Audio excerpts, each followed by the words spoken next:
दोस्तों, कुछ साल पहले चलना पड़ेगा ये समझने के लिए कि नेपाल में हुआ क्या है, और शायद एक वीडियो में मैं समझा भी ना पाऊं, लेकिन एक इंसिडेंट, एक वाकया मेरे दिमाग में ऐसे फंसा हुआ है और उस वाकये के बारे में मैं आपको बताऊंगा। दोस्तों, 30 जून 2020 रात 9:42 मैंने एक ट्वीट करा था। मैंने ये बोला था कि the Chinese ambassador in Kathmandu Hou Yanqi is controlling KP Sharma Oli. मैंने बाद में यह भी समझाने की कोशिश करी बाद में टेलीविजन के इंटरैक्शन के दौरान कि the government of Nepal is run from the Chinese embassy, this man KP Sharma Oli is compromised. मुझे इतना बोला, आपने हनी ट्रैप वर्ड कैसे यूज करा, आपने ये कैसे करा, आपको शर्म नहीं आती, आपको ये नहीं आती। बॉस, आज 5 साल के बाद वो ट्वीट मैं दोबारा दिखा रहा हूं। ये देखो, जिस लोग ने नीचे कमेंट्स में मुझे उल्टा सीधा बोला था, ये देखो मेरा ट्वीट। ये जो गेम चल रहा है ना दोस्तों नेपाल में इस वक्त, आग लगी हुई है, ये इसी आदमी की बेवकूफी की वजह से है, केपी शर्मा ओली की वजह से। He has compromised himself to such an extent that he is seen as an extension of Beijing. इसलिए वहां पे सब गेम्स हो रहे हैं। केपी शर्मा ओली जब दुम दबा के भाग गया है, यह बंदा नेपाल का प्रधानमंत्री था, यह चाइना का पिट्ठू है, और यह बंदा चाइना के सारे काम करता है। जब चाइना ने 5 गांव घेर लिए थे नेपाल के, चुप बैठा था। चाइनीज आए, चाइनीज ने उन नेपालियों को इकट्ठा करा और वहां पे मेगाफोन लेके एक अनाउंसमेंट करी सबके सामने कि देखो, आज के बाद तुम सब चाइनीज हो। घेर ली जमीन, उसको चाइना बना दिया, लोगों को बोल दिया कि आज के बाद तुम नेपाली नहीं, तुम चाइनीज हो। दे टुक अवे दैट टेरिटरी। ये बंदा चुपचाप बैठा रहा। ये तो रिसेंट बात है, ये 2-3 साल पहले की बात है। मैंने जब 5-6 साल पहले ये बात बोली थी कि पूरी की पूरी नेपाल की सरकार, ये जो लेडी है एम्बेसडर, ये मैनेज करती है, हैंडल करती है, इसने फंसा रखा है केपी शर्मा ओली को, तब लोगों ने बोला आप ऐसा कैसे कह सकते हैं। आप, मैं ठीक कह सकता हूं, और मैंने ठीक बात बोली है। दोस्तों, आज क्या हो रहा है मैं आपको बताता हूं। नेपाल में किसी को भी अगर यह गलतफहमी है कि सोशल मीडिया के प्लेटफॉर्म्स को बैन करके यह कांड हुआ है ना, आई एम वेरी सॉरी, आपको बहुत बड़ी गलतफहमी है।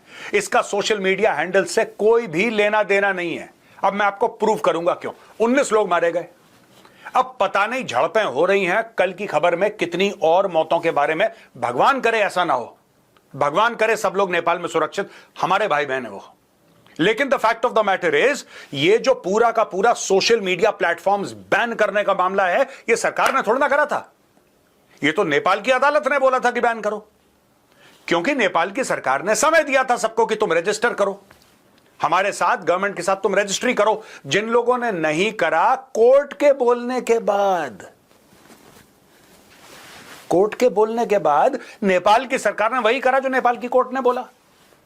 यहां पे लोग कहते हैं कि जेंजी आ गए सड़क पे, जेंजी आ गए सड़क पे। जेंजियों ने मौत का तांडव कर दिया। कोई जेंजी वेंजी नहीं आए सड़क पे, ठीक है। हां, यंग लोग आए, इसमें नो डाउट, पर जिस तरीके से इसकी ब्रांडिंग करी गई, जेंजी वो हैं जिनका मुंह मोबाइल फोन से ऊपर नहीं उठता यार। इंस्टाग्राम की रील ऐसे देख के, भारत में भी तो ऐसे ही हैं। भारत में कौन से अलग हैं?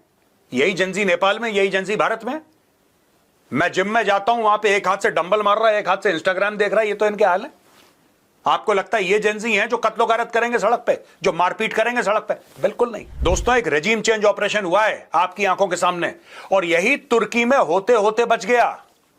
पिछले 24 घंटे में अर्दोगान ने भी यही करा था कि सारे सोशल मीडिया हैंडल को ब्लॉक करो, सारे प्लेटफॉर्म्स को ब्लॉक करो, जो मेरे खिलाफ बोलता है ब्लॉक करो। उसको पता लग गया कुछ गड़बड़ होने वाला, उसने बोला नहीं नहीं नहीं, अनब्लॉक करो, अनब्लॉक करो। मैं अर्दोगान की बात कर रहा हूं, the strong man of the Islamic उम्मा।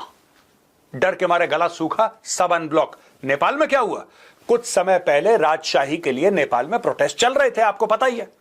राजशाही के चक्कर में नेपाल पर प्रोटेस्ट शुरू हुए, और बोला कि नहीं, ये जो सरकार है, ये कम्युनिस्ट सरकार है, इसको निकाल के बाहर फेंको, निकाल के बाहर फेंको पूरी की पूरी कम्युनिस्ट सरकार को, और वापस राजा को लाओ। श्री 5 ज्ञानेंद्र वीर विक्रम शाहदेव पंच सरकार, यह नेपाल के राजा का नाम है, और इनको साक्षात विष्णु भगवान का अवतार माना जाता है। लोग सड़क पे आ गए, कहते हैं हमें तो हमारा राजा वापस चाहिए। खूब लाठी चली, फायरिंग हवा में हुई, टीयर गैस, किसी तरीके से मामले को दबा दिया गया। आज की तारीख में लोग क्या कह रहे हैं? साहब, बात यह नहीं है कि आपने ट्विटर, फेसबुक, इंस्टाग्राम और यूट्यूब को बैन कर दिया। बात यह है कि नेपाल में करप्शन है।